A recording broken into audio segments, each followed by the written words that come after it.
¿tú qué experiencia tienes en este mundo? También véndete un poco a nivel de... porque también, claro, no es lo mismo que seas un chaval que acaba, que no eres un chaval, tienes 33 años, camino a 34. Pero pareces más joven.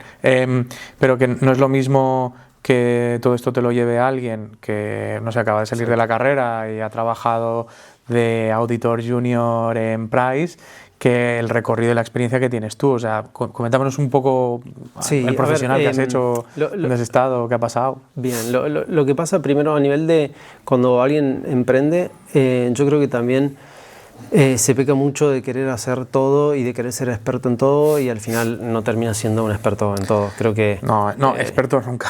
Claro, pero sí que es cierto que al principio tienes que tocar todos los instrumentos. Y luego te desarrollarás más en alguna parte, pero llegará el punto en que necesitarás de expertos en marketing, expertos en operaciones, expertos en finance o lo que fuere. Y ahí es donde creo que existe el valor de tener a alguien que esté sobre el negocio, que te ayude y que te aporte.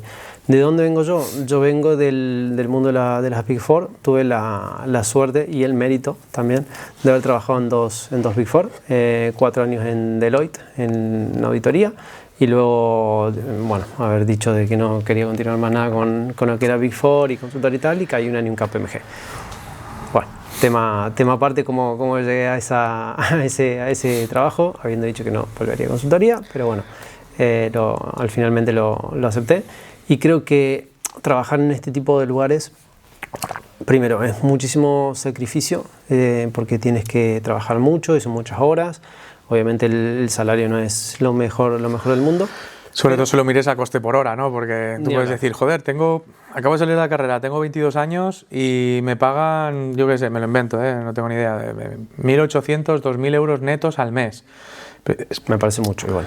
Mucho, incluso menos, 1.500.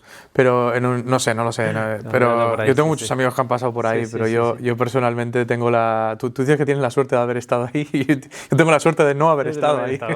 Pero sí, al final lo que yo veo en esto es que, me lo decías tú antes, que había días que terminabas a las 5 de la mañana. Entonces al final, por mucho que cobres, si diluyes el coste por hora, o sea, te quedas en que... Es mínimo. Pero, bueno, esto lo aprovechaba porque al final eran horas que luego me lo compensaba en días libres y tal, y personalmente me compensaba. Pero sí que el desgaste físico y mental de trabajarlo se siente después. En el momento no te das cuenta porque es muy gratificante llegar bien a los tiempos a presentar a presentar cuentas, a presentar un reporte o a presentar lo que sea. Y eso era lo que me compensaba y lo que yo asumía como beneficio para quedarme como un loco hasta las 5 de la mañana sacando un balance, ¿no? Para ti era muy gratificante hacer tu trabajo bien y cumplir tus... Extremadamente gratificante. Era lo que en ese momento más me llenaba del mundo de consultoría, que en paralelo a eso iba aprendiendo un método, una forma de trabajo. Tenía también la oportunidad de trabajar en muchas industrias muy distintas, porque bueno, en mi caso que trabajé en auditoría y siendo un auditor que pasó por muchos clientes, tuve la oportunidad de auditar fábrica de aviones, tuve la oportunidad de auditar empresa agropecuaria, una radio, bueno, no sé, una variedad de industria que cada cliente nuevo era una oportunidad de aprender un nuevo modelo de negocio, entender cómo funciona el mundo de esa empresa en particular y a su vez de conocer otros tipos de profesionales. Conocer los negocios desde dentro, ¿no? Exactamente, porque claro, como auditor, más estando en una Big Four, no solamente vas a ver números, sino que tienes que conocer de procesos, de controles, tienes que ver riesgos y es mucho el análisis y el trabajo que hay detrás de eso. Y quiero hacer un pequeño inciso, pero como titular aquí había una cosa que decías que el haber trabajado con tanta presión y tantas horas y tanto estrés te ha causado un burnout y perder 2 órganos. Sí, o sea, sí. Órganos. Dos. ¿Cómo funciona todo esto? Como titular, la verdad es que es muy impactante. El chico que perdió 2 órganos trabajando en consultoría. Bueno, al final termina siendo un poco la consecuencia de la elección que hice, ¿no? Y de haberme implicado tanto en ese trabajo y en esa dedicación. Que bueno, hoy te digo, físicamente al final no vale la pena, porque prefiero estar completo y sano y poder tomarme una cerveza sin ningún problema, que cosa que no puedo hacer. No, porque claro, al final me termina afectando, no tener vesícula sobre todo. Llevamos un órgano, nos falta el otro después. Sí, ¿no? el otro es el apéndice y fue el primero, ese servía menos, pero bueno, me dijeron que no servía tanto, yo creo que me gustaría tenerlo igualmente.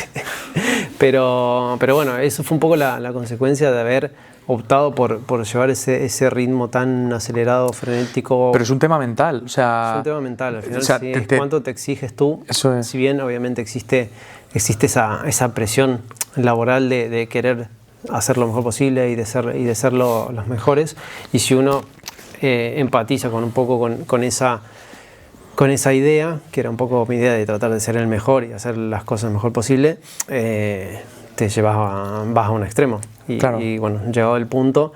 pero a nivel mental, porque que ese es el tema. A mí lo que me resulta muy heavy, que bueno, habrá mucha gente que esté más versada que yo en esto, pero es cómo estar durante, me imagino que años, viviendo con estrés, con responsabilidad, con tal, día sí, día también, te causa estragos físicos. Exactamente. O sea, el tema, algo que me pasaba a mí y que le debe pasar a un montón de gente, es que en mi caso no sentía el estrés físico o el estrés mental. Sí que obviamente en mi cabeza el fin de semana estaba todo el tiempo pensando, y luego cuando comenzaba el lunes tenía muchas ganas de comenzar ese trabajo o de terminarlo, ¿no?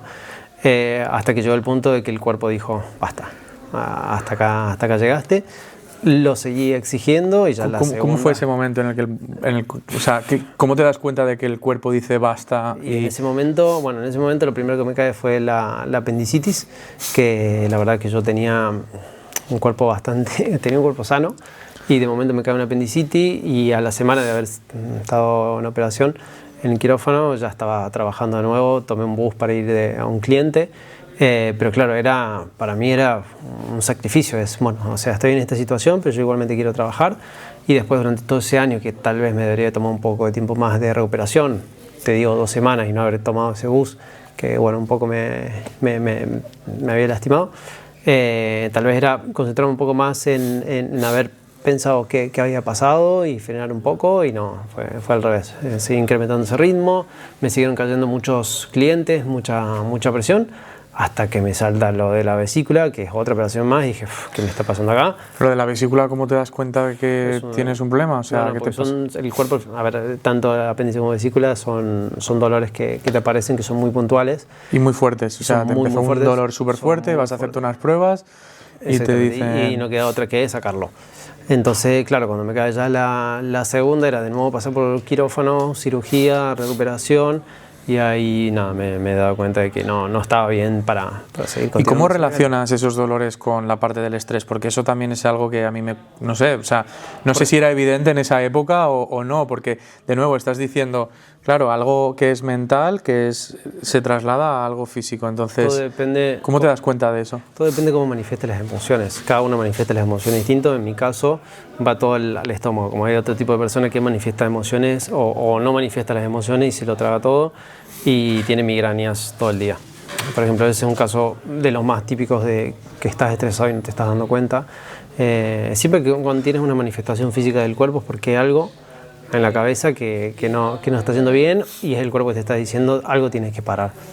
Eso es así, y eso me costó. Igual es porque fumabas o sea, no sé, o sea, claro, también puede ser que hagas algo mal, que no fumabas, pero que igual también puede ser algún mal hábito o algo Para nada, de hecho tomaba poco alcohol, nunca me he drogado, nunca nada, y al final me termina saliendo esto en el cuerpo, súper deportista también, me termina saliendo así, se me manifestó así, y hasta que comienza un proceso con psicólogos y comienzas a entender un poco cómo funciona tu cuerpo, cuerpo y cada cabeza es muy distinta. Y bueno, fue un tiempo primero reconocer cómo se manifiestan las emociones en el cuerpo de uno, y una vez que lo reconoces, cuando comienzas a sentir algo en el cuerpo, sabes que tienes que solucionar otra cosa que no está precisamente de acá para abajo. ¿Y a día de hoy sigues trabajando esa parte de alguna forma? Sí. Al día de hoy, bueno, algo que habíamos comentado, yo intento sábados y domingos no abrir el ordenador. Luego sí, de lunes a viernes trabajo hasta máximo 9 de la noche, trato de no excederme de eso. Y lo manejas con deporte, lo manejas con breaks, con pausas, porque por ahí El perfil del financiero es encerrarse mucho en los Excels y estar muy metido en eso y cálculos y números y nada, llega un punto que si te trabajas con algo puede ser muy estresante y lo mejor es que sepas reconocer ese momento y te tomes un descanso, te pasas y te tomes un café o salgas afuera, tomas un poco de aire y a la media hora lo resuelves como si nada. Claro.